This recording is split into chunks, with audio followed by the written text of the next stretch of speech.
सो यहाँ पर हम क्या कर रहे हैं, हमने जैसे अभी पहले पढ़ा और दूसरा तिमुथी में से हम लोग पढ़ रहे थे कि जो ठोस शिक्षा है, जो खरी शिक्षा है, जो बाइबल की शिक्षा है, ठीक है, ये बाइबल की शिक्षा जो है इस पे हमें चलना है।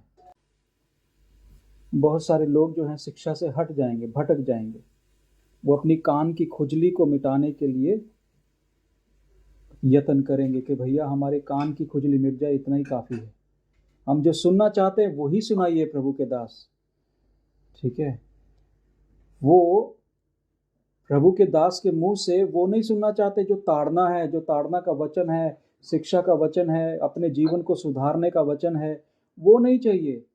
अभी आजकल जो चाहिए ना, वो यही चाहिए कि प्रभु के दास ये बता दें कि भैया हमारे जीवन में क्या हो रहा है, हम कहाँ तक पैसा कमा पाएंगे, कैसे चीज़ें कर पाएंगे, ठीक है ना। अगर हमारे ऊपर कोई कष्ट आया तो किसने कर दिया, चाचा ने किया, मामा ने किया, भाभी ने किया, किसने किया, वो ये ज़्यादा सुनना चाहते हैं।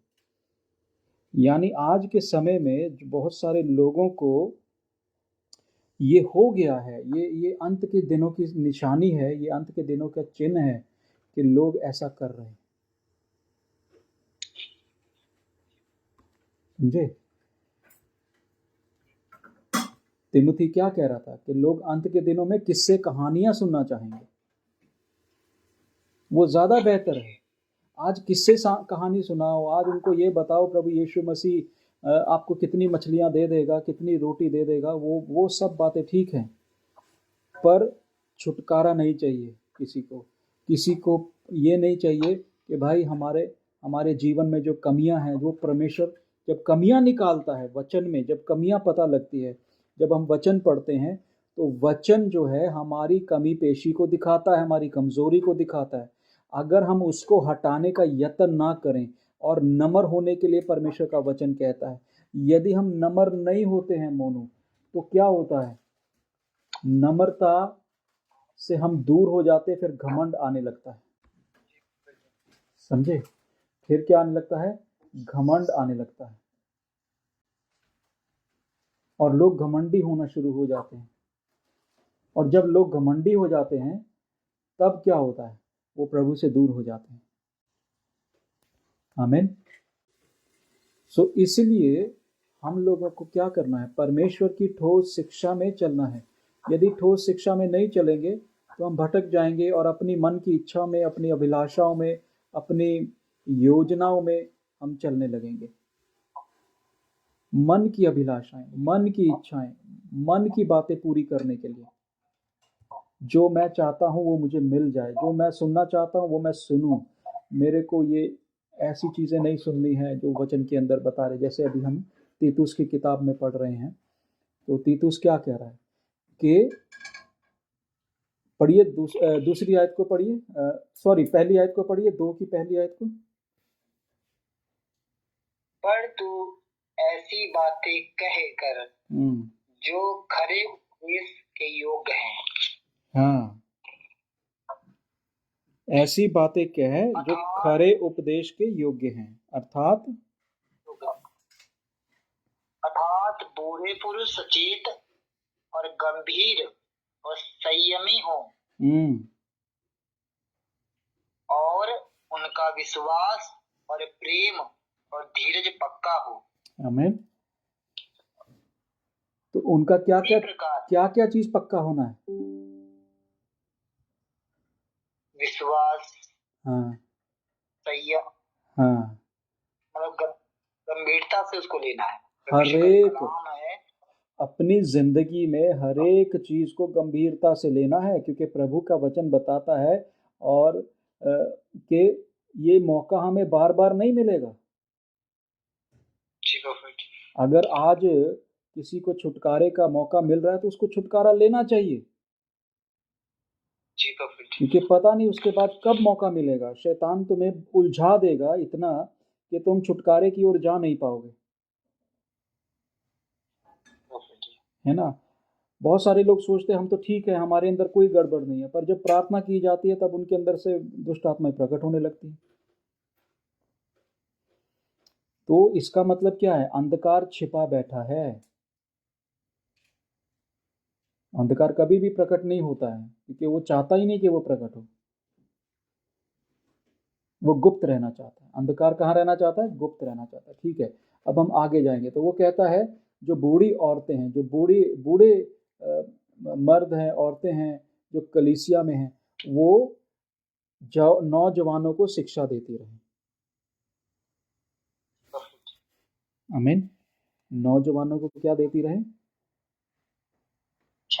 शिक्षा देने में। कौन सी शिक्षा? किससे कहानियों वाली शिक्षा नहीं चाहिए, वचन की शिक्षा, है ना। नहीं तो ज्यादातर क्या होता है, बैठ गए इकट्ठे तो कभी किसी की बात, कभी किसी की बात,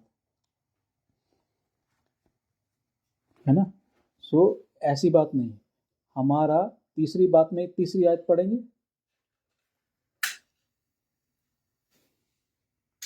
इसी प्रकार बूढ़ी स्त्रियों का चाल चलन पवित्र लोगों सा होना हो। वे दोष लगाने वाली और पियक्कड़ नहीं, पर अच्छी बातें सिखाने वाली हों। हाँ, दोष लगाने वाली नहीं, पर अच्छी बातें सिखाने वाली हों। अब मुझे ये बताइए कि ऐसे कितने लोग हैं जो अच्छी बातें बता रहे हैं, और जब बैठा जाता है, कहीं कहीं कोई बैठ गया है, कोई 4 लोग बैठ गए हैं, कोई भी बहनें हो गई, भाई लोग हो गए, कोई भी बैठ गया है, तो वो क्या करते हैं? एक दूसरे की निंदा, एक दूसरे की चुगली। उसने ऐसा किया, वो पास्टर ऐसा है, वो पास्टर ऐसा है, वो प्रभु का बच्चा ऐसा है, वो जो विश्वासी वो ऐसा है, वो फलाना ऐसा है। तो मतलब एक दूसरे की निंदा, एक दूसरे की बातें वो करते हैं।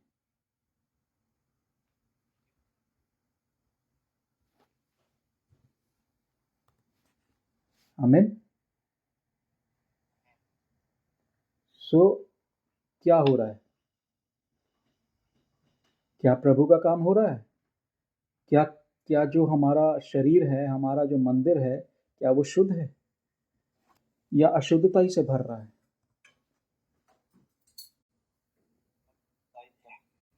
हैं? प्रभु का दास तो यहाँ पर तीतुस की किताब में बता रहा है कि हमें किस्से कहानियों पर नहीं ध्यान देना है, हमें प्रभु के वचन पर ध्यान देना है। और अगर हमारा वचन पे, प्रभु के वचन पे ही ध्यान नहीं है, तो फिर इसका मतलब हमारा ध्यान दूसरी तरफ है।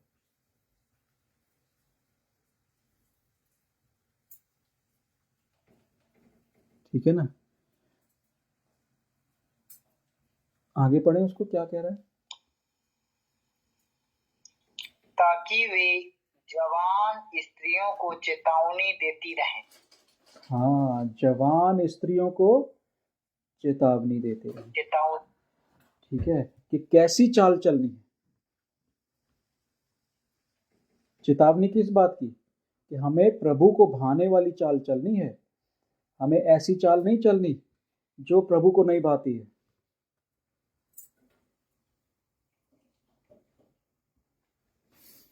ठीक है,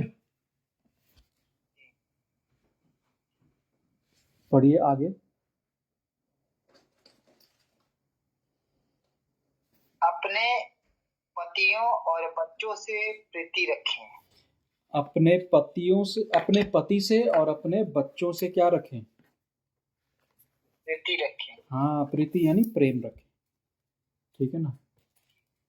परंतु आजकल की जो बहनें हैं, हमने बहुत सारे लोगों को सुना है, ऐसे नहीं बोल रहे हैं, बहुत सारे लोगों को बोले, पत्नी अपने पति को बोलती है, तू मर क्यों नहीं जाता, तू मेरे ही सिर क्यों पड़ गया है।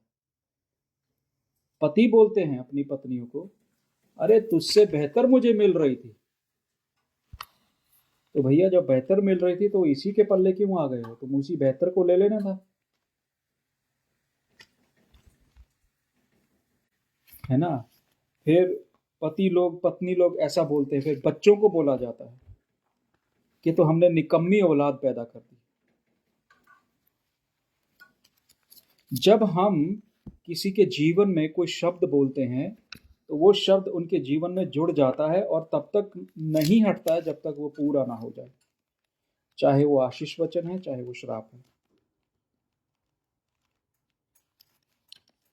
इसलिए प्रभु का वचन में लिखा है कि बोलते समय हमें धीमा होना है, सोचना समझना फिर बोलना है। जल्दबाजी से कोई भी शब्द हमारे मुख से नहीं निकलना चाहिए, क्योंकि यदि हम जल्दबाजी में शब्द निकालेंगे तो कुछ गलत ही बोलेंगे, अच्छा कुछ नहीं बोलेंगे।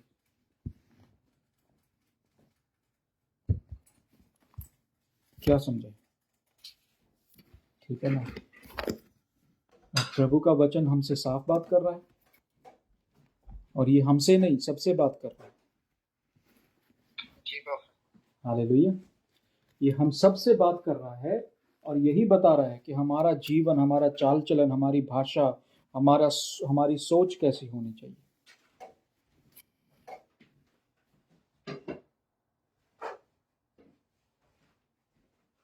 आमीन। ठीक है, आगे देखेंगे। और संयमी और पतिव्रता,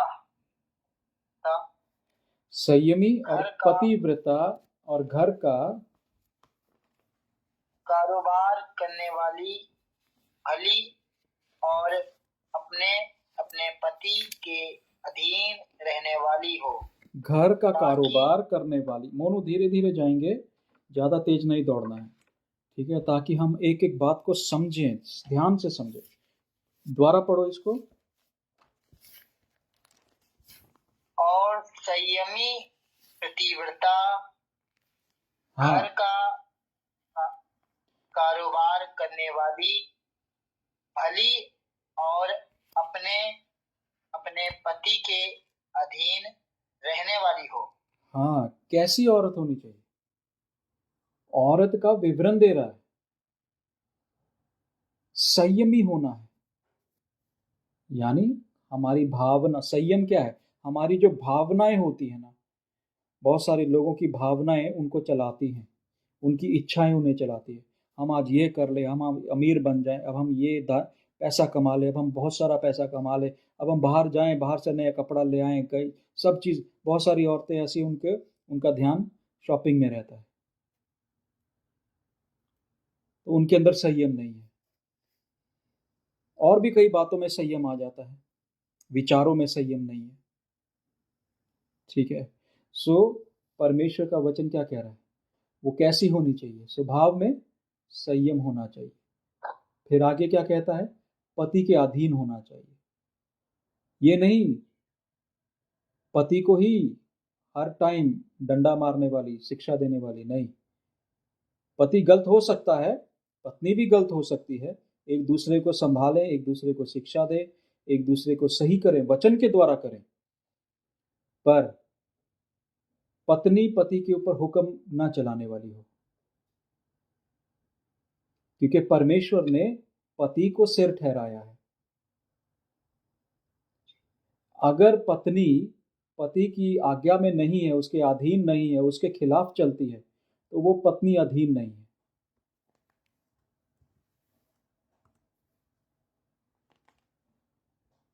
बहुत सारी पत्नियां पति को बेवकूफ बनाती,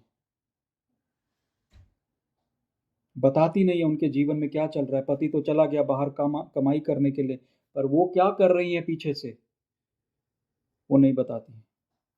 या पत्नी, आजकल जैसे नया जमाना है, तो लड़कियां लोग भी, पत्नी लोग भी बाहर जाते हैं कमाने के लिए। वो बाहर क्या कर रही हैं, किसके साथ मिल रही, किसी को नहीं पता। आज इतने घर क्यों टूट रहे हैं, इतनी जगह पे जो शादियां हैं वो क्यों टूट रही हैं? वो कहीं ना कहीं बाहर का कोई व्यक्ति बीच में आने से।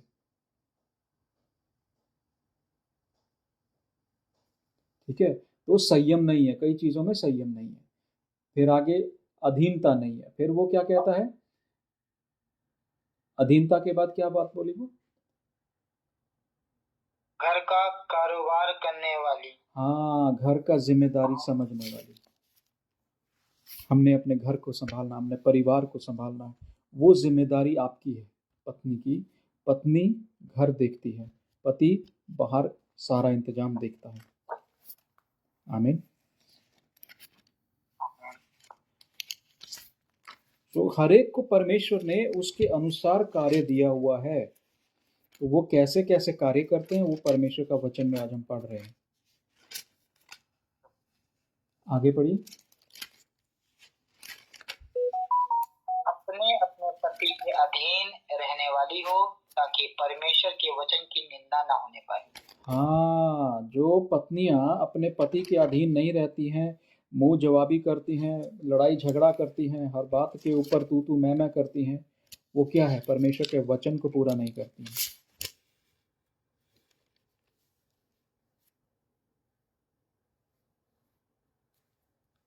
ठीक है, आगे चलिए। ऐसे ही जवान पुरुषों को भी समझाया कर कि संयमी हो, सब बातों में अपने आप को भले कामों का नमूना बना, तेरे उपदेश में सफाई, गंभीरता और ऐसी खराई पाई जाए कि कोई उसे बुरा ना कह सके। हाँ, हमारी बातों में क्या होनी चाहिए? खराई, गंभीरता, खराई और गंभीरता होनी चाहिए। यानी हमारा मन शुद्ध होना चाहिए, हमारा विचार शुद्ध होना चाहिए। आमीन। अंग्रेजी की बाइबल कहती है, कौन सी आयत में हो मोनू? 8वीं में, ठीक है। सो वो क्या कहता है? साउंड स्पीच, यानी आपकी जो भाषा है वो खरी होनी चाहिए। ये नहीं इधर उधर दुनिया जो बातें करती है, जैसे दुनिया वाले लोग बातें करते हैं, गालियां निकाल के बातें करते हैं और उल्टी सीधी मतलब ओछी बातें करते हैं, ऐसी भाषा नहीं होनी चाहिए। बाइबल बोल रही है कि तुम्हारी साउंड स्पीच होनी चाहिए। और हिंदी बाइबल क्या कहती है? 8वीं पढ़ो, पहली 8वीं पढ़ो। और ऐसी खराई पाई जाए कि कोई उसे बुरा ना कह सके, हाँ, जिससे विरोधी हम पर कोई दोष लगाने का अवसर ना पाकर लज्जित हो। बिल्कुल ठीक है। दोषी हम पर दोष ना लगाने पाए, विरोधी हम पर दोष ना लगाने, क्योंकि हमारी भाषा के कारण, हमारी गंदी भाषा के कारण, हमारे जो बोलचाल है वो हमारा शुद्ध होना चाहिए, खराई के साथ होना चाहिए। फिर 9वीं आयत क्या कहती है? दासों को समझा कि अपने अपने स्वामी के अधीन रहें। कोई भी यदि दास है, कोई नौकरी कर रहा है कहीं पर, तो वो क्या करे? अपने अपने स्वामी के अधीन रहे। हालेलुया। ये नहीं स्वामी की बेइज्जती करने लगे, स्वामी को बोले अरे भाई तुम कौन हो, हमें ज्यादा पता है। स्वामी स्वामी होता है तो तुम्हारा मालिक है, वो प्रभु ने ठहराया है, उसको मालिक उसने बनाया है। चाहे वो कपटी है, चाहे वो कैसा ही है, प्रभु ने ठहराया है, उसके अधीन रहना है।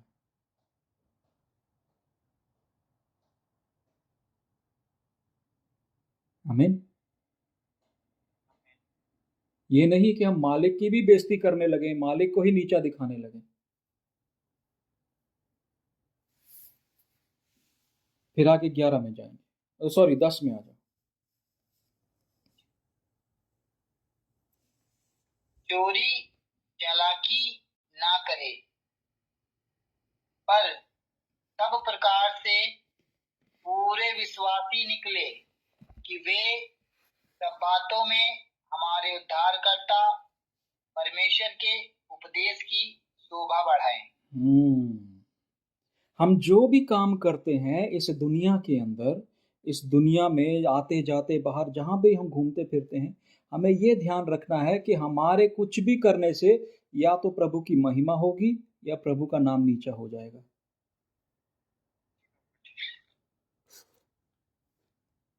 समझे?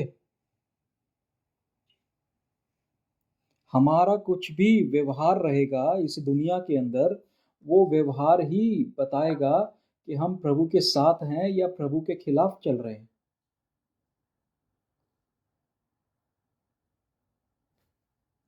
हमारा चाल चलन बताएगा कि हम प्रभु के साथ ठोस शिक्षा में चल रहे हैं या हम दुनिया के साथ हंसी मेले में पड़े हैं, हंसी ठट्ठे में पड़े हैं।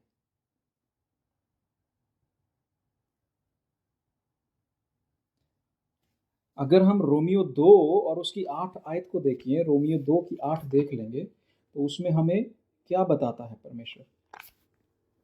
रोमियो 2 और उसकी 8 आयत को देखें।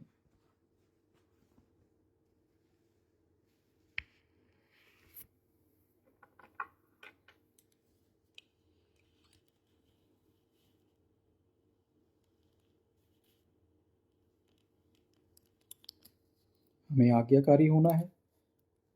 मिल गया है रोमियो 2 की 8।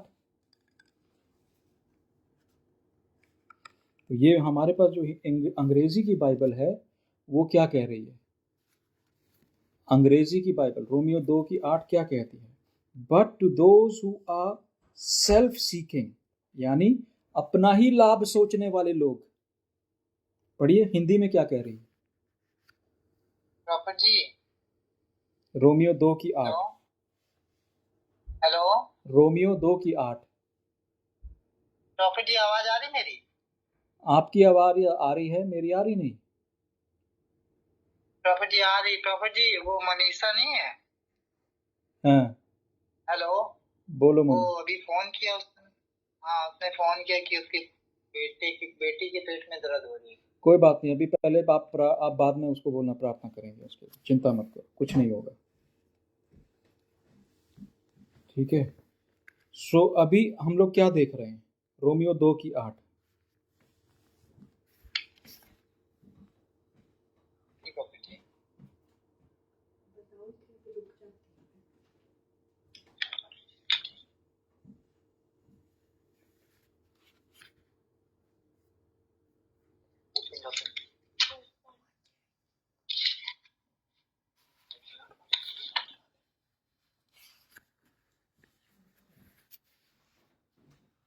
रोमियो 2 की 8 देखो।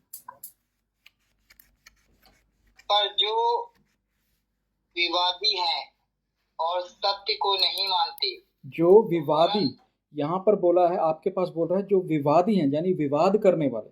और अंग्रेजी की बाइबल कहती है but to those who are self seeker, यानी अपनी इच्छा को लिए ज्यादा ध्यान देते हैं। मेरी मर्जी पूरी हो जाए, मेरी इच्छा पूरी हो जाए, मेरा ही स्वार्थ पूरा हो जाए। अपनी मर्जी को पूरा करने के लिए उनका ध्यान रहता है, ठीक है ना। फिर आगे क्या आता है? हाँ, वो ऐसे लोग होते जो अपने बारे में ही सोचते, दूसरे का नहीं सोचते। मुझे क्या लाभ हो जाए वो अपने बारे में सोचेंगे, दूसरे के बारे में नहीं सोचेंगे। ऐसे लोगों में ठोस शिक्षा नहीं होती है। आगे बढ़े। वरन अधर्म को मानते हैं, उन पर क्रोध और कोप पड़ेगा। हाँ, जो अधर्म को मानते हैं। अधर्म क्या है? हरेक वो चाल, हरेक वो बात जो परमेश्वर की शिक्षा से अलग है, दूर है, वो अधर्म है।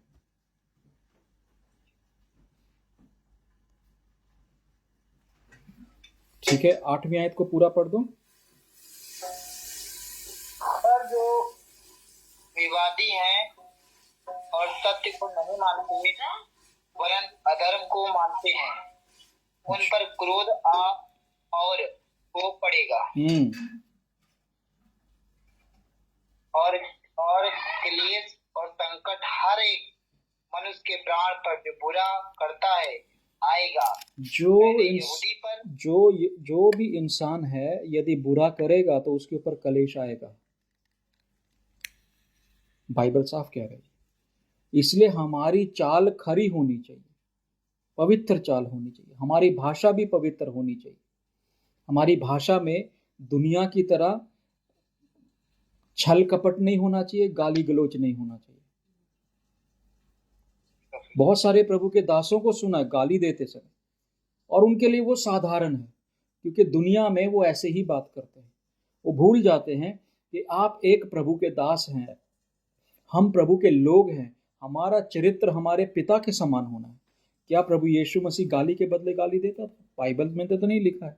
बाइबल कहती है उसको लोगों ने मारा, पीटा, गाली दिया, उसके मुंह पे थूका, वो तो गाली के बदले गाली भी नहीं दे रहा था।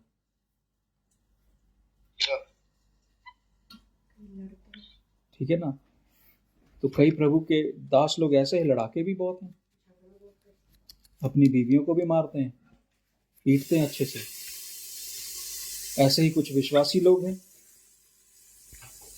तो हम लोग यहाँ पर क्यों आए हैं रोमियो 8 में? ताकि हम उसको समझ सकें जो तीतुस की किताब में 2 अध्याय में और 11-10 में लिखा गया है।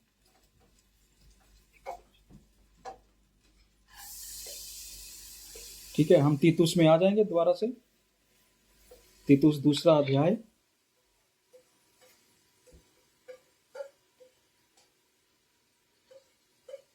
अब 10वीं आयत से पढ़िएगा। चोरी चालाकी ना करे, पर सब प्रकार से पूरी विश्वासी निकले, कि वे सब बातों में हमारे उद्धारकर्ता परमेश्वर के उपदेश की शोभा बढ़ाए। आमीन, हालेलुया। भैया सो चोरी चालाकी ये ना करें। अब ये हर एक व्यक्ति अपने अंदर झांक करके देख सकता हमने कहां कहां चोरी किया है, किस किस चीज की चोरी करी है। ठीक है ना? चालाकियां ना करें, एक दूसरे के साथ चालाकियां ना करें।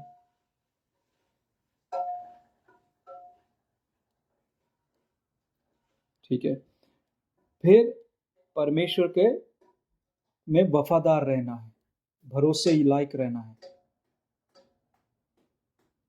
क्या हम विश्वास योग्य हैं परमेश्वर के सामने?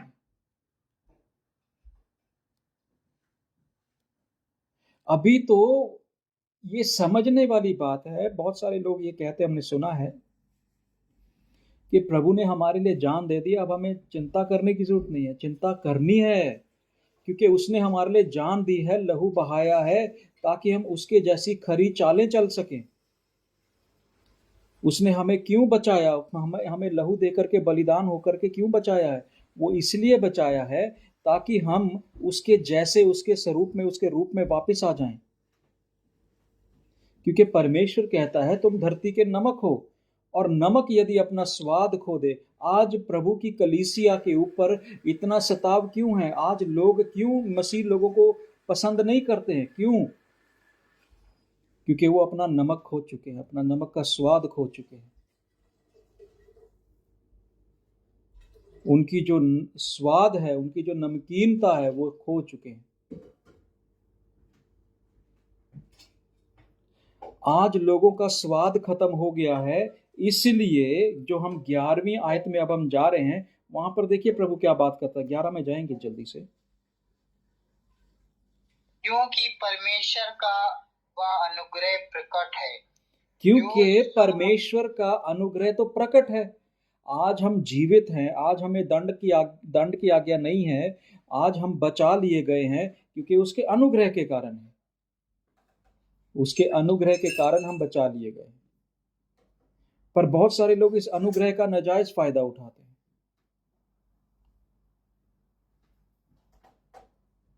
है ना? फिर भी वो गलत काम करते हैं, फिर भी गलत चाल चलते हैं। वो फिर भी हम देखते हैं दूसरे की चीज का लालच करते हैं, एक दूसरे से जलन रखते हैं। ये छोटी छोटी बातें हैं जो जो हमें प्रभु से दूर ले जाती हैं। हम बड़े पाप के ऊपर ध्यान देते हैं, छोटी बातें छोड़ देते हैं। हमें बड़ा पाप दिखता है, बेविचार कर लिया है, ओ किसी ने शराब पी लिया है, किसी ने ऐसा कर दिया, किसी ने चोरी ऐसा कर दिया, खून कर दिया। अरे जो जुबानों से कत्ल करते हैं लोगों के, जुबान जब चलती है, बहुत सारे लोगों के जीवन नाश हो जाते हैं।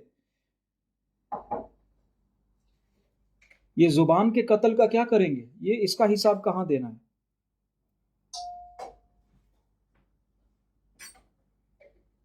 बेविचार करने के लिए किसी के साथ गलत करना जरूरी नहीं है।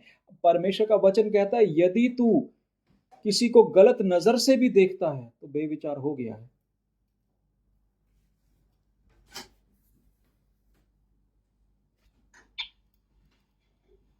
आप बताओ कहां जाएंगे? मैं बार बार ये कहता हूं कि आप प्रभु से बच के नहीं जा सकते। आप शिक्षा को पानी में नहीं मिला सकते। ठोस शिक्षा कभी भी पानी में मिली हुई नहीं रहेगी। अगर आप पानी में मिलाई हुई शिक्षा, नरम शिक्षा को जान रहे हैं तो आप खतरे में हैं।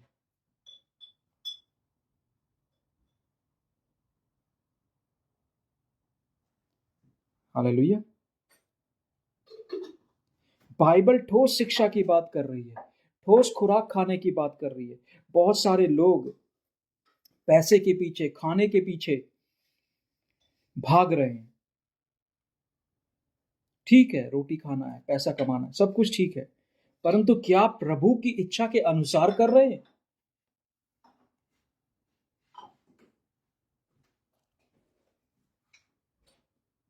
क्या हम प्रभु को, कितना समय हम पैसा कमाने में लगाते हैं, कितना समय हम इन बातों में लगा देते हैं कि हमने घर बनाना, हमने मकान बनाना, हमने यहाँ जाना, हमने वहां जाना, हमने ये करना, हमने वो करना। क्या इतनी संजीदगी से कभी प्रभु के बारे में सोचा है कि प्रभु तू मुझे कहाँ ले जाना चाहता है? तू कहाँ चाहता है कि मैं घर बनाऊं? प्रभु तू कहाँ पर मुझे मुझे स्थापित करेगा? कहाँ पर प्रभु तू मुझे नियुक्त करेगा? आज बहुत सारे प्रभु के लोग हैं, प्रभु के दास लोग हैं, प्रभु के दासी लोग हैं, वो दर्शन नहीं है। वो किसी के साथ भी जुड़ जाएंगे, कहीं पर भी जाएंगे, पैसा मिलना चाहिए बस, हमारी रोटी पानी चलनी चाहिए बस। हालेलुया। वो लोग पैसे को ढूंढ रहे हैं, प्रभु को नहीं ढूंढ रहे। फिर वो ज्यादा समय नहीं लगता है जब प्रभु छोड़ करके पैसा हमारा भगवान बन जाता है। हम उसी की मानते हैं, जहां पैसा मिल रहा हम उधर झुक जाते हैं, जहां पैसा मिल रहा हम उधर की बात करते हैं, उनके फायदे की बात करते हैं। पर जहां प्रभु तो पैसा बहुत कम दे रहा है हमें। प्रभु कहता है पहले मेरी शिक्षा पर चलो, मेरी आज्ञा पर चलो, फिर मैं तुम्हें दूंगा जो मैं देना चाहता हूं, जो मैं देना चाहता हूं, वो कहता है। हालेलुया।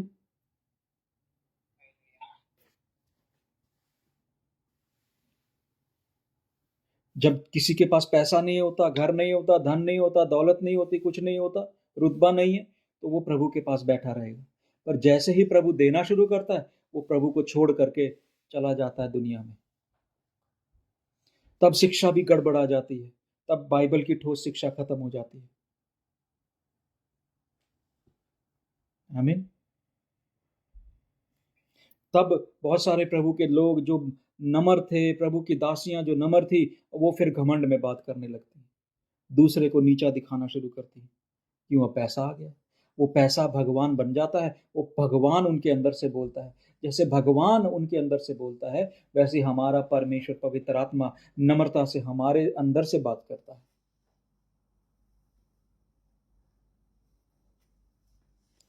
प्रभु के लोगों की पहचान है कि तुम्हारी भाषा में नम्रता होगी, तुम्हारी भाषा में अश्लीलता नहीं होगी, तुम्हारा चरित्र अच्छा होगा, पाप में जीवन नहीं होगा। पाप, जब हम पाप की बात करते हैं, ये पाप वो नहीं है कि हम लड़कियां छेड़ रहे हैं या औरतों के पीछे भाग रहे हैं या औरतें मर्दों के पीछे ये तो पाप है ही है। परंतु पाप और भी कई प्रकार के, सोच के द्वारा पाप होता है, देखने के द्वारा पाप होता है, संगति के द्वारा पाप होता है। हम गलत लोगों में उठते बैठते, हम भी अपराधी ठहरते हैं।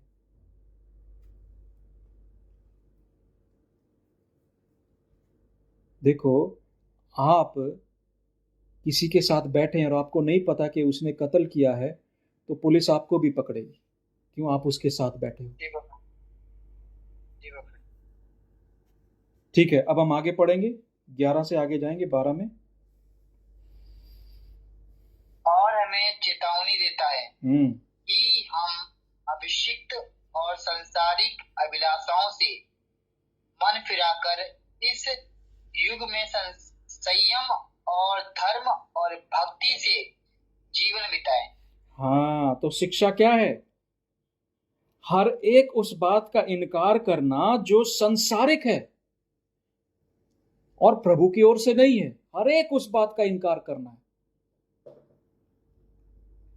पर हम प्रभु के साथ तो चल रहे हैं, पर संसार के साथ सहभागिता में भी चल रहे हैं।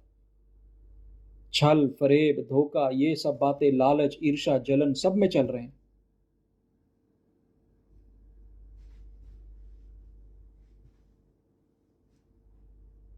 हेर फेर की बात करना, दूसरे की चीज का लालच करना, दूसरे की गाड़ी, दूसरे के घर, हमें वो घर मिल जाए, हम वो घर खरीद लेंगे, उनका घर। अरे भाई, क्यों लालच करते? प्रभु से बोलो, प्रभु तुम्हें अपना दे देगा।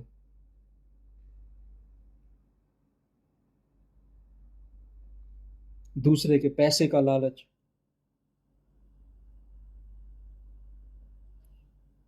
फिर जलन रखना, उसके पास है हमारे पास नहीं है, हमें क्यों नहीं मिल रहा, उसको कैसे मिल गया। ठीक है, अब वो कह रहा है 12वीं आयत में, क्या कह रहा है? तीतुस 2 अध्याय 12वीं आयत, teaching us that denying ungodliness and worldly lust, संसारिक अभिलाषाओं को छोड़ना है। संसारिक अभिलाषाओं को छोड़ना है। अंग्रेजी के बाइबल में साफ लिखा है कि हर प्रकार की ऐसी वो बात जो प्रभु की ओर से नहीं है, और संसारिक अभिलाषाएं त्याग करनी है। संसार की अभिलाषाओं के पीछे नहीं भागना। आज हम ये ले लें, आज हम वो ले लें, आज हम ऐसा पहने, वैसा पहने, महंगा पहने।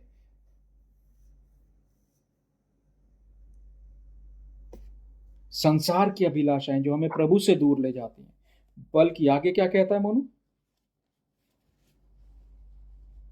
और उस अन्य आशा की अर्थात अपने महान परमेश्वर और उद्धारकर्ता यीशु मसीह की महिमा के प्रकट होने की बाट जोहते रहे। हाँ, हमारा काम क्या है? प्रभु के अनुसार चलना है और उसकी बाट जोहनी है।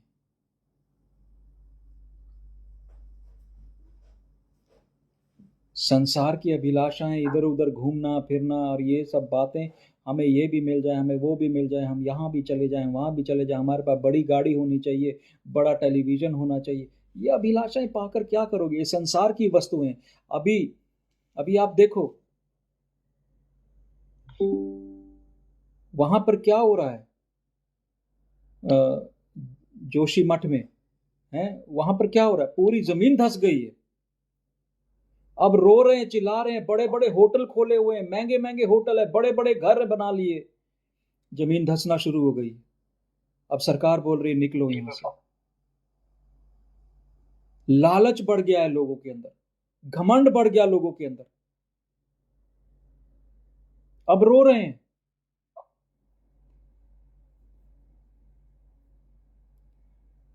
आमीन। जो लोग दूसरों के आशियाने तोड़ते हैं, परमेश्वर भी जानता है न्याय कैसे करना है।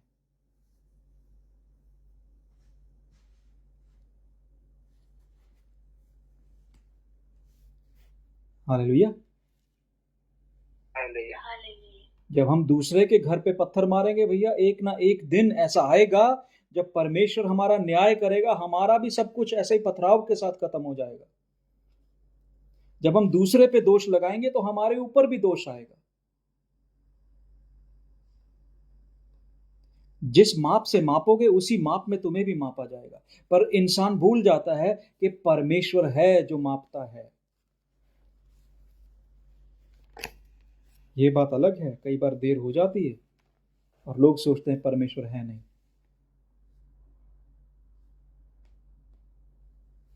आगे पढ़ेंगे।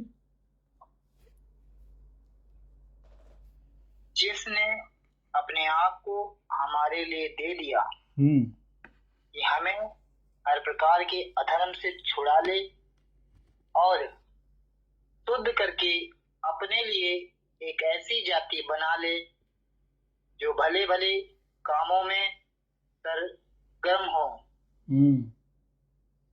भले भले कामों में क्या हो? सरगर्म हो। सरगर्म होना है। परमेश्वर के भले कामों में सरगर्म होना है।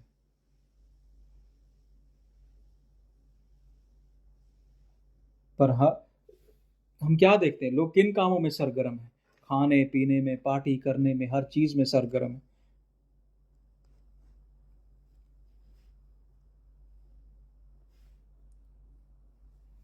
आमीन। आगे पढ़ेंगे। पूरे अधिकार के साथ ये बातें कहे और समझा और सिखाता रहा, कोई तुझे तुच्छ ना जाने पाए। हाँ, कैसे काम करना है मोनू? बाइबल बता रही है।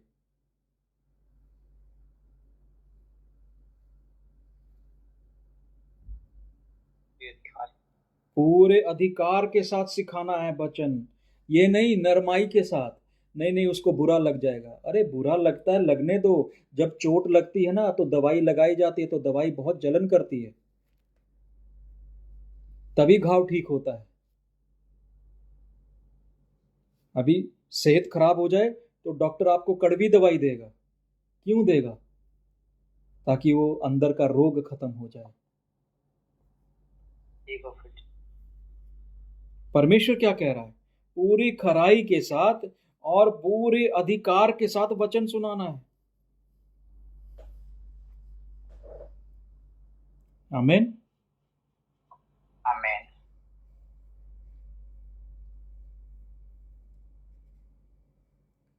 सो जब हम पूरी खराई के साथ, तो तभी सुना पाएंगे अगर हमारा खुद का जीवन ठीक है। अगर हमारा खुद का जीवन ठीक नहीं है तो हम किसी के साथ खराई में वचन नहीं सुना सकते, किसी को खराई के साथ वचन नहीं सुना सकते। अगर आपके जीवन में पाप है, आपके जीवन में गलत काम है, आपका जीवन प्रभु के वचन के अनुसार, बाइबल के अनुसार नहीं है, तो आप किसी को खराई का वचन नहीं दे सकोगे।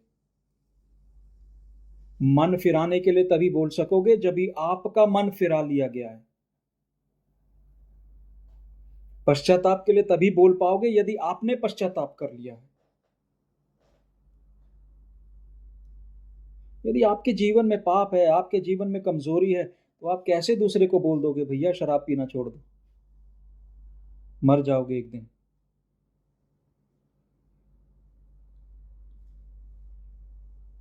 नुकसान करेगी। पर पाप में लोगों को आनंद इतना आता है कि वो परमेश्वर के साथ खराई में चलना ही नहीं चाहते। पहला पत्रस चौथा अध्याय, उसमें जाएंगे। पहला पत्रस चौथा अध्याय में जाएंगे।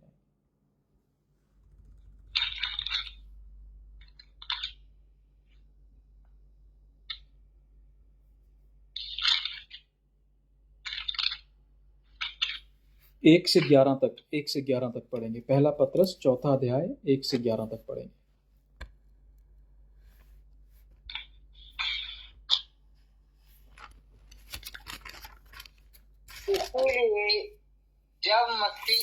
इसीलिए जबकि मसीह ने शरीर में होकर दुख उठाया, तो तुम भी उसी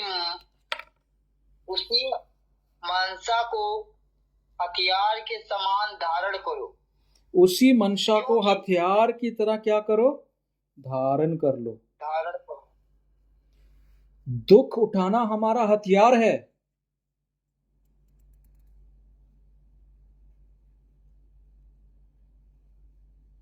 समझे? जब हम दुख उठा करके प्रभु के साथ चलते हैं, वो हमारा हथियार बन जाता है। क्योंकि शैतान देखता है कि ये तो दुख उठाते हुए भी प्रभु के साथ चल रहे हैं, महिमा कर रहे हैं उसकी, वो जलता है, वो हार जाता है। पर बहुत सारे लोग दुख उठाते हैं ना, तब वो रोने लगते हैं। रोना नहीं है। दुख आया, रोना नहीं, प्रभु का धन्यवाद करना। प्रभु तेरा धन्यवाद, मैं ऐसी परीक्षा में से होकर के गुजर रहा हूं, तेरा धन्यवाद, मुझे बुद्धि दे, मुझे बल दे, ताकि मैं परीक्षा को पार कर सकूं। हंसते हुए पार करिए। कोई भी इम्तिहान आता है उसको हंसते हुए पार करिए।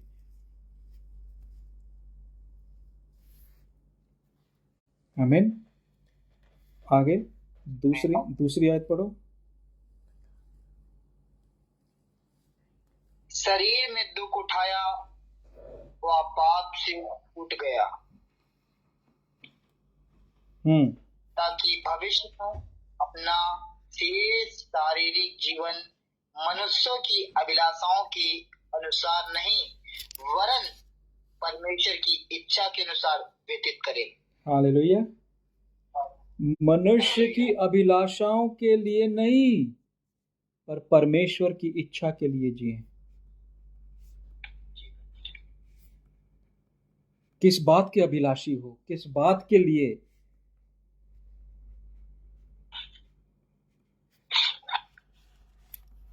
आमीन। आमीन।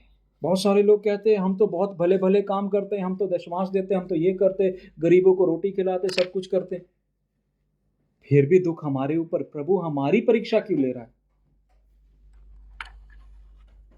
अगर दूसरे मायने में, अगर दूसरी भाषा में मैं बोलूं तो कहते हैं why do God allow suffering? परमेश्वर क्यों हमें दुख भोगने देता है?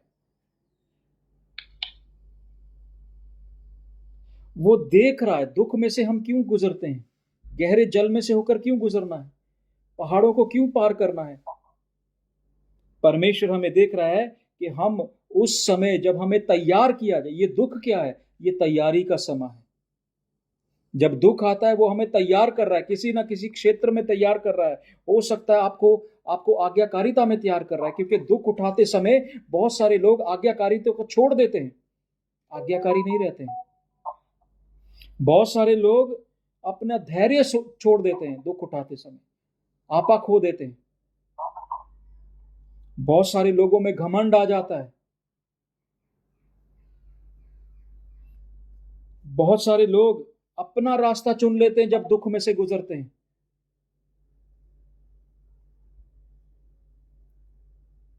बहुत सारे लोग अपने आप को सही साबित करने में लग जाते हैं जब दुख में से गुजरते हैं। हम तो सही है, हमने तो ऐसा कुछ भी नहीं किया, हमारे ऊपर दोष क्यों आ गया, हमारे ऊपर दुख क्यों आ गया, हम तो ऐसे नहीं, हम तो प्रभु के साथ नहीं चल सकते, ऐसे तो प्रभु तू हमारी जान ले लेगा। परमेश्वर किसी की जान नहीं लेता है।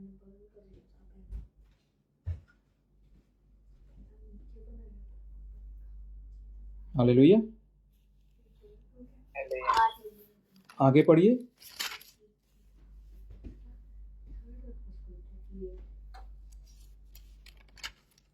अभी आप कौन सी आयत पे हो? क्योंकि तीसरी, हाँ, पहला पत्रस 4 अध्याय और 3 आयत पढ़िए। हाँ जी। क्योंकि अन्य जातियों की इच्छा के अनुसार काम करने और लुच्चापन की बुरी अभिलाषाओं और मतवालापन और लीला क्रीड़ा और पियक्कड़पन और घृणित मूर्ति पूजन में जहाँ तक हमने पहले समय गवाया वही बहुत हुआ। हमने पहले इन कामों में समय बिताया है। जो अन्य जाति करते थे वही काम आज मसीह लोग कर रहे हैं।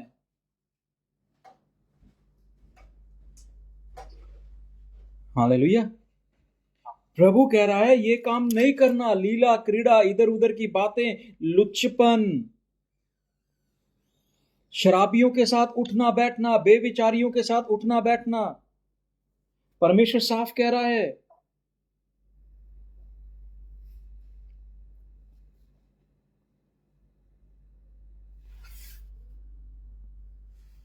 आमीन।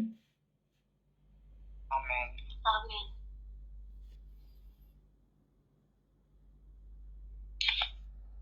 ये सारे काम तो हम पहले किया करते थे, प्रभु में आने से पहले हम ऐसे ही थे। फिर आगे बोलिए। इससे वे अचंभ करते हैं कि तुम ऐसे बाहरी लुच्चेपन में उनका साथ नहीं देते और इसीलिए वे बुरा भला कहते हैं। हाँ, जब हम शराब पीने वालों के साथ, गाली देने वालों के साथ और लुच्चपन करने वालों के साथ और दुनिया के तमाम काम, गंदे गंदे बुरे बुरे काम करने वालों के साथ नहीं चलते हैं, तब वो लोग हमें गाली देते हैं, वो कहते हैं, हमारे लिए बुरा बोलते हैं। आज तो ये साधु बन गया है।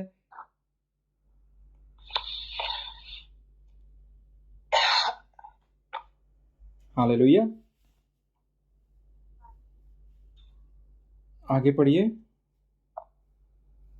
पर वे उसको जो जीवितों और मरे हुओं का न्याय करने को तैयार है दिखा हाँ, देंगे। अब क्या है? पढ़िए 5वीं आयत दोबारा से पढ़िए। पर वे उसको जो जीवितों और मरे हुओं का न्याय करने को तैयार है न्याय करने को तैयार है। न्याय करने के लिए आएगा नहीं, वो तैयार बैठा है। हालेलुया। मनुष्य का कुछ न्याय का भाग इस धरती के ऊपर है और कुछ मृत्यु के बाद, जब वो परमेश्वर के सामने पेश होगा, तब वहां किताबें खुलेंगी, हर एक काम का हिसाब लिया जाएगा जो उसने धरती पर किया है। अगर उसने कुछ काम जो व्यवस्था के अनुसार किए हैं, तो व्यवस्था खोली जाएगी, पुराना नियम। अगर नए नियम के अनुसार उसने कुछ करा है, तो उस नए नियम के अनुसार उसको देखा जाएगा। बाइबल कहती है, they will give an account to him who is ready to जज the living and the dead. जिंदा और मुर्दों का न्याय करना। जिंदों का न्याय कहाँ होगा? इस धरती के ऊपर। मुर्दों का न्याय कहाँ होगा? वहां परमेश्वर के भवन, परमेश्वर के सिंहासन पे। वो तैयार बैठा है।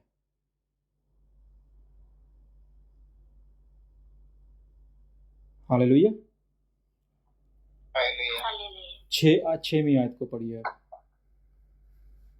क्योंकि मरे हुओं को भी समाचार इसीलिए सुनाया गया कि शरीर में तो मनुष्यों के अनुसार उनका न्याय हो, पर आत्मा में वे परमेश्वर के अनुसार जीवित रहें। आत्मा में जीवित रहें। इसलिए प्रभु यीशु मसीह भी वो जो 3 मुर्दा थे उनको वचन सुनाने गया था, ताकि वो उनका प्राण बचा लिया जाए। ठीक है। ये जो मृत हैं, ये मृत कौन है? ये मृत वो हैं जो विश्वासी हैं और अब नहीं रहे हैं, अब वो मर गए हैं। वो मर गए। कैसे मर गए? सुसमाचार सुनने के बाद उनको मृत्यु आ गई है। आमीन। बहुत सारे लोग प्रभु में आने के बाद पीछे हट जाते हैं, वो भी मरे हुए के बराबर है। अब वो प्रभु के साथ नहीं चल रहे, अब उनकी मृत्यु हो चुकी है, आत्मिक मृत्यु हो चुकी है। सबसे खतरनाक है आत्मिक मृत्यु, क्योंकि फिर कोई समाधान नहीं है। प्रभु बचा ले तो बचा ले, परंतु समाधान नहीं है। हालेलुया।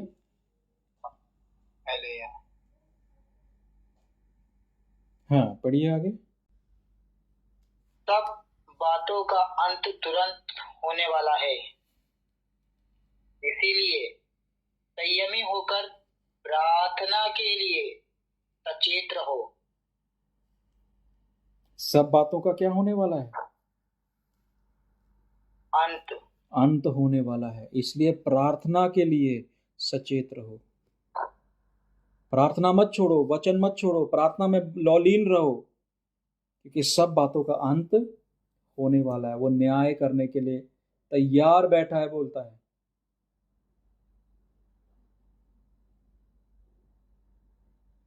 हालेलुया। वो न्याय करने के लिए तैयार बैठा है, और प्रभु के लोग क्या कर रहे हैं? सो रहे हैं, आराम से सो रहे हैं। आमीन। सो हमें सोना नहीं है। वचन सुनने के बाद, सुसमाचार सुनने के बाद हमें तैयार हो जाना है दूसरों को बचाने के लिए।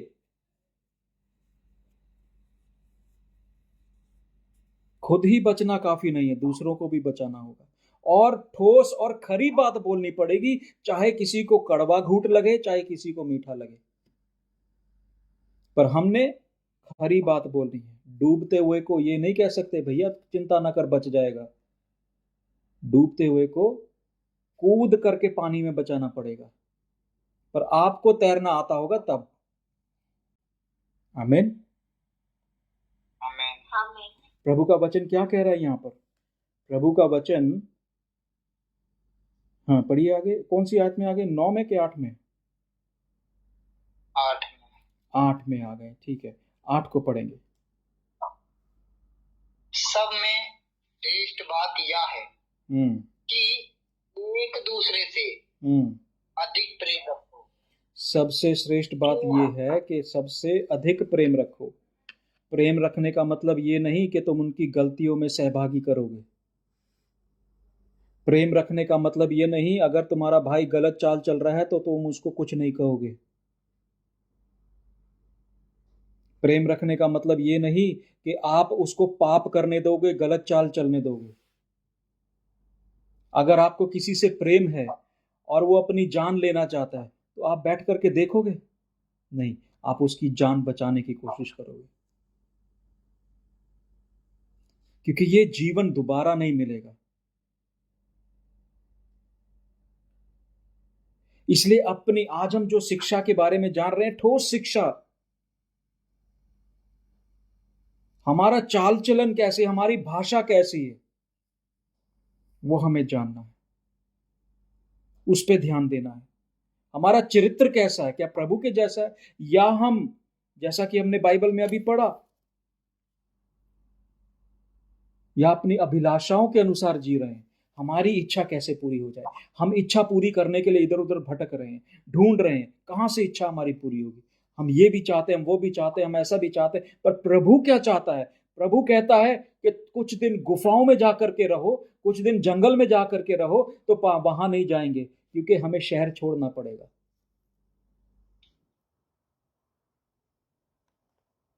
हालेलुया। हम अपनी अभिलाषाओं के लिए सहारा ढूंढते हैं। यही हम पढ़ रहे थे पीछे। संसारिक अभिलाषाएं नहीं, ठोस शिक्षा में बने रहो। परमेश्वर की इच्छा को, अब परमेश्वर की इच्छा मेरे लिए क्या है, आपके लिए क्या है, ये अब अलग विषय है। ये आपको खुद पता करना पड़ेगा कि आपके लिए परमेश्वर की इच्छा क्या है, क्योंकि प्रभु हर एक से बात करता है। आगे चलेंगे। क्योंकि प्रेम अनेक पापों को ढांप देता है। बिना कुड़कुड़ाए एक दूसरे का अतिथि सत्कार करो। अतिथि सत्कार करो, बिना कुड़कुड़ाए, एक दूसरे पर दोष लगाने के बिना। हालेलुया। प्रेम क्या सिखाता है कि दूसरे के पाप ढांप दो। उसने गलती किया है, जाने दो, कोई बात नहीं, गलती हो गया, कोई बात नहीं, प्रेम से दोबारा फिर मिल जाओ, परंतु दोष मत लगाओ बार बार एक दूसरे के ऊपर। तूने मेरे साथ ऐसा किया था, तूने मेरे साथ ये किया था, तूने ये क्यों किया था, तूने वो क्यों किया था। फिर क्या है? फिर तो प्रेम नहीं है। हमें परमेश्वर का प्रेम, परमेश्वर हमें तो नहीं बोलता है, दोष लगाता है क्या? प्रभु का आत्मा बार बार हमें बोलता है कि तूने, याद है तेरे को मैंने बचाया, क्यों है बचाया? क्योंकि तुम शराबें पीते थे, क्योंकि तुम लड़कियों के पीछे भागते थे, क्योंकि तुम गलत पिक्चरें देखते थे। क्या प्रभु ने बताया ऐसा बार बार? नहीं, उसने एक बार ही, तुमने जब अंगीकार करा, प्रभु के सामने आए, मन फिराया, विश्वास किया, मन फिराया और प्रभु के साथ हो लिए, तो प्रभु बोलता है कि तुम्हारे लाल रंग के पाप भी मैं हिम की नहीं सफेद कर दूंगा।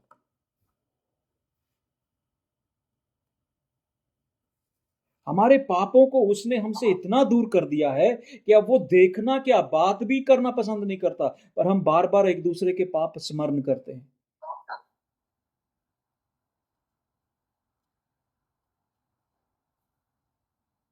याद है ना, बहन भाई भी आपस में बात करते हैं, माँ बाप भी बच्चों के साथ बात करते हैं, याद है तुमने ये किया था, याद है तुमने ये किया था। हम एक दूसरे को चिताते हैं, दिखाते हैं, बताते हैं, देख तेरी पुरानी अवस्था ये थी, आज तू मेरे साथ चल रहा है, क्यों चल रहा है। पर हमें ये चिताना नहीं है, हमें दूसरे को दिखाना नहीं है कि तू कितना बुरा था। वो बुरा था, प्रेम में हमने उसके पाप को ढांप दिया है। अब बोला है चलना है तो साथ चलो, बिना कुड़कुड़ाए, बिना दोष लगाए।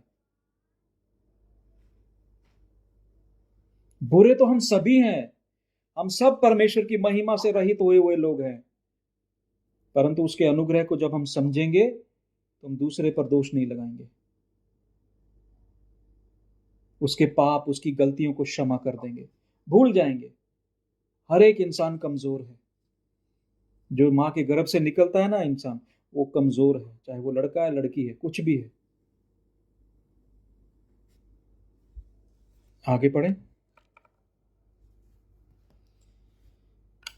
जिसको जो वरदान मिलता है वह उसे परमेश्वर के नाना प्रकार के अनुग्रह के भले भंडारियों के समान एक दूसरे की सेवा में लगाए। आमीन। आमीन। कैसे करना है? हर एक को अपना अपना वरदान मिलता है, प्रभु ने सबको अपना अपना वरदान दिया हुआ है।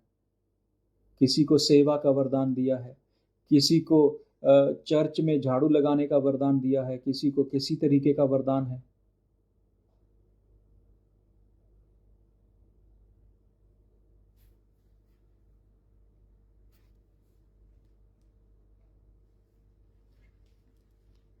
किसी को केवल देने का वरदान दे दिया है प्रभु ने। हर एक को प्रभु ने कोई ना कोई तोहफा दिया है। विश्वास का वरदान है किसी के पास, कोई इतना बड़ा विश्वासी है, उसका विश्वास जैसा अब्राहम का विश्वास, वैसे उनका भी कई लोगों का विश्वास है। हमें परमेश्वर ने क्या दिया है, हमें उस पर ध्यान दे रहा है। प्रभु ने मुझे कौन सा वरदान दिया है, कौन सा मैं उसको इस्तेमाल करूं, प्रभु की महिमा के लिए करूं, अपना नाम बढ़ाने के लिए नहीं करूं, अपनी जेब भरने के लिए नहीं करूं। जो कुछ प्रभु ने मुझे दिया है तो मैं उसे कैसे प्रभु की सेवा में लेकर के आऊं। पढ़िए उसको, कौन सी आयत में आ गए हो? 11वीं में आ गए हो। तो हमने कहां तक पढ़ना है? 11 तक ही पढ़ना है। यदि कोई बोले तो ऐसा बोले मानो परमेश्वर का वचन है। कोई बोले तो ऐसा बोले कि मानो परमेश्वर का वचन बोल रहे हैं। फिर यदि कोई सेवा करे तो उस शक्ति से करे जो परमेश्वर देता है। हाँ, जो परमेश्वर ने आपको शक्ति दी है ना, उसी शक्ति के अनुसार सेवा करें, पूरा दिलो जान से सेवा करें। फिर जिससे सब बातों में यीशु मसीह के द्वारा परमेश्वर की महिमा प्रकट हो। आमीन।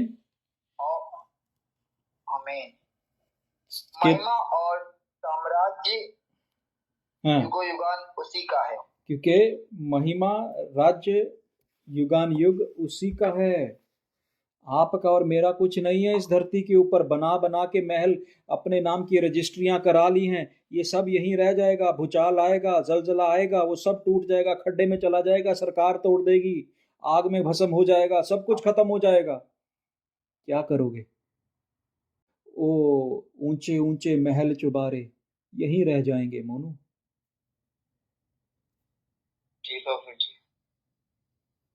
ये धन दौलत कपड़ा, ये सब कुछ जिसके पीछे इंसान लड़ता है, आपको पता है मृत्यु का क्या सत्य है?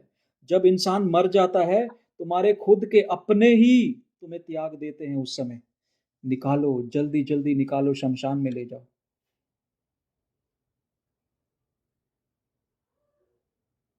मैं किसी की बात सुन रहा था, और वो व्यक्ति बहुत अच्छे, यहीं पर है, इंग्लैंड में है, और वो बोल रहे थे एक दिन, कब्रिस्तान, शमशान जो है,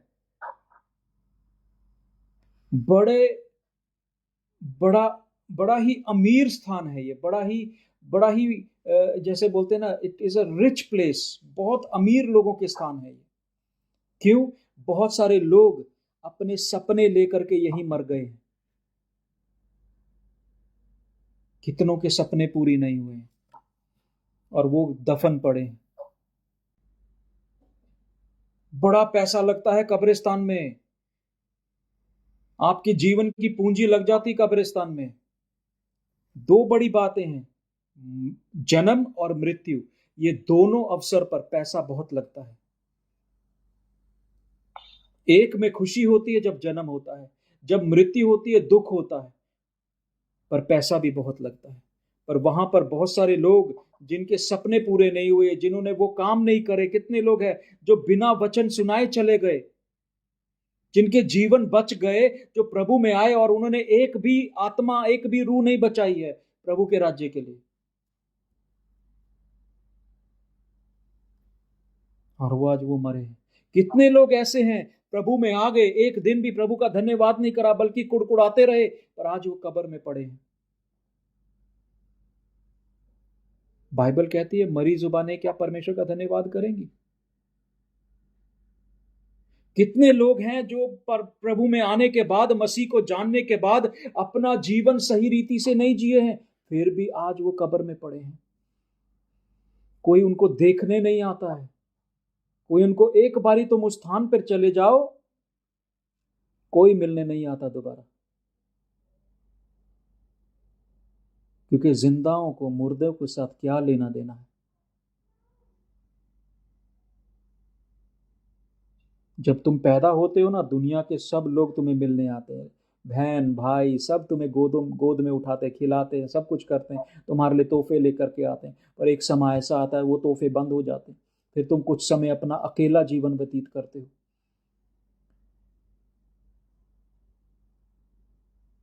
अपनी पहचान बनाने में व्यतीत करते हो। हम किसके लिए जी रहे हैं इस संसार के अंदर? हम आए और पल भर में चले जाते हैं। बाइबल कहती है कि मनुष्य का जीवन घास के समान है, उस फूल के समान है जो सुबह सुबह खिलता है और धूप आते ही मुरझा जाता है।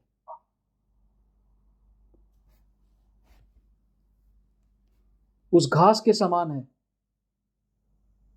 जो एक पल में उगती है, दूसरे पल में मुरझा जाती है। मनुष्य के जीवन में प्रभु की महिमा, परमेश्वर प्रभु यीशु मसीह की महिमा, जब हम प्रभु यीशु मसीह में आ गए तो उसकी महिमा के लिए जीवित हैं, उसके नाम को महिमा देने के लिए जीवित हैं। चाहे कुछ लोग थोड़ा कर रहे हैं, कुछ लोग ज्यादा कर रहे हैं, पर करना जरूर है। और कुछ लोग ऐसे जो बिल्कुल नहीं कर रहे। हमारा चाल चलन कैसा है? बाइबल कहती है अगर हम दुख भी उठा रहे हैं तो दुख में हमारा चाल चलन कैसा है? हमारे ऊपर दुख क्यों आता है, हमारे ऊपर कलेश क्यों आता है? क्योंकि परमेश्वर हमारे चरित्र को बदलना चाहता है। वो हमारे हमारे हमारे हमारे हमारी सोच को बदलना चाहता है।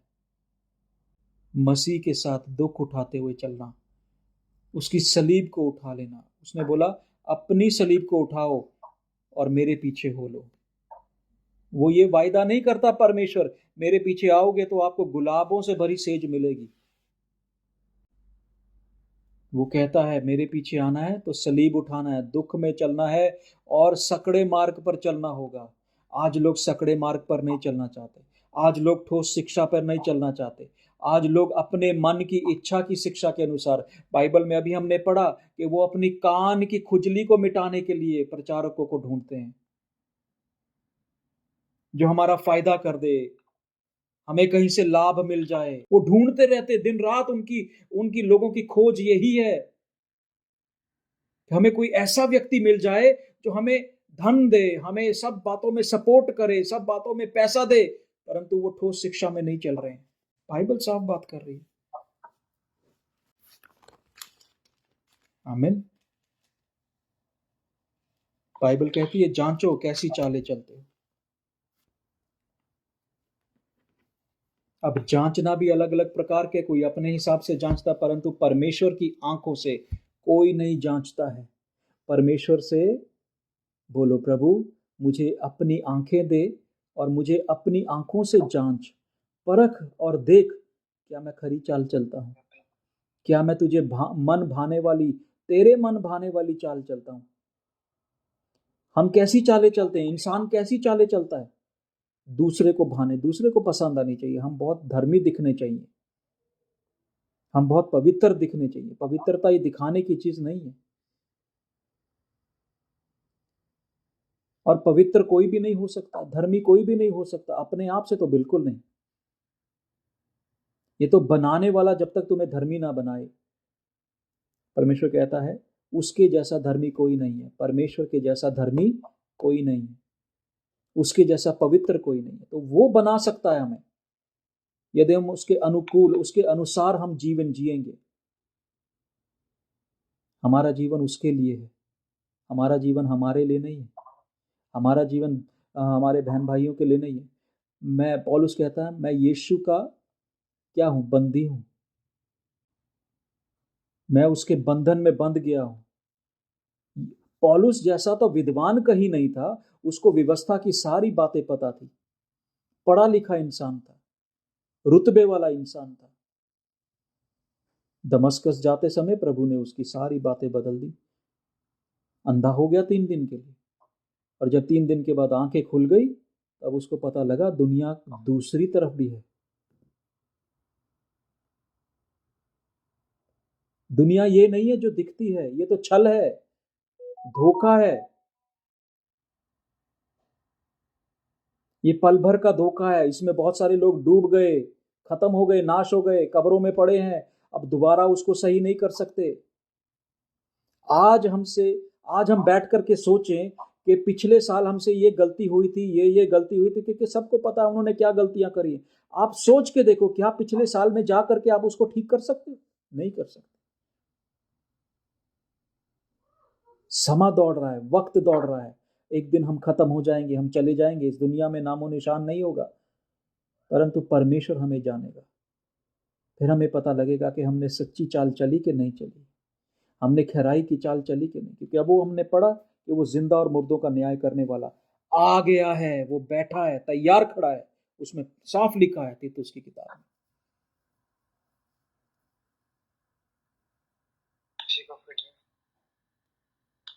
वो तो तैयार है न्याय करने के लिए, दुनिया का न्याय करने के लिए वो तैयार बैठा है।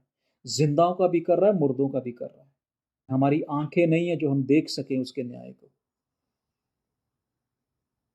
अगर आपकी आत्मिक आंखें खुली हैं तो आप उसका न्याय होते, वो न्याय में कच्चा नहीं है, वो देरी नहीं करता न्याय करने में। अगर आपकी आंख खुली है ना, तो आप देख लेंगे कहां कहां वो न्याय कर रहा है। जल्द संसार नाश होने वाला है, संसार के ऊपर बैठ, संसार जो है विनाश के ऊपर बैठ चुका है किसी भी समय।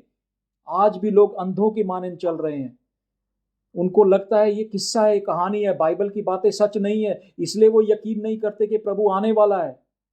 और वो आने वाला नहीं है, वो आ चुका, बस समझो अब वो बड़ी जल्दी समा बदल जाएगा। कितनी बातें हम कहते थे, हम प्रचार करते थे, कितनी जगहों पे हमने प्रचार किया। एक समा आ रहा है कि ना खरीद सकोगे ना बेच सकोगे, वो आ गया है। हम कहते थे मन फिराओ, क्योंकि परमेश्वर का राज्य निकट है। बहुत वो दिन आ रहे हैं जब आप रोगे, चीखोगे, चिल्लाओगे, खाना नहीं मिलेगा, भोजन नहीं मिलेगा, कपड़ा नहीं मिलेगा। वो 6-6 की छाप लगने की तैयारी हो चुकी है। मसीह विरोधी अब प्रकट होने पर है, सब कुछ तैयार हो चुका है। हमारे लोग टेलीविजन पर नाटक देख रहे हैं, घर घर में लड़ाइयां चल रही हैं, अविश्वास फैल रहा है, प्रेम खत्म हो रहा है।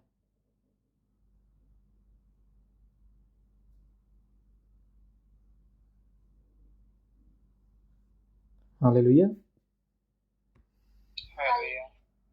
तो इसलिए हमें परमेश्वर से बुद्धि को मांगना है, प्रभु हम कैसे जिएं, हम कैसे उन बातों को पूरा करें प्रभु जो तूने हमारे लिए ठहराई है। हालेलुया। खरी चाल चलें, खरा उपदेश दें, दुनिया को खुश करने के लिए नहीं, परमेश्वर को भाने वाला प्रचार करें, परमेश्वर को भाने वाली। अभी हमने पतरस में पढ़ा है ना, 6वीं आयत में, 6वीं नहीं सॉरी 5वीं आयत में, बट दे, चौथी आयत। हाँ 4थी आयत पढ़ो, 4 और 5 को पढ़ो।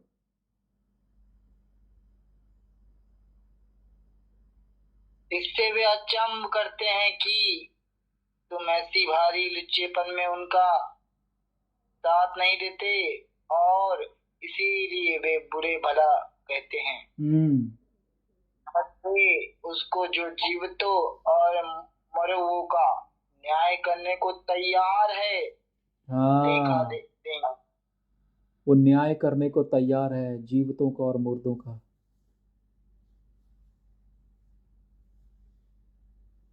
आज लोग हमें बुरा क्यों कहते हैं, आज लोग हमारे ऊपर दोष क्यों लगाते हैं?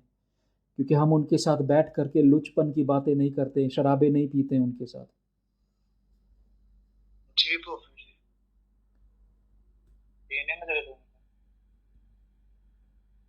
हालेलुया।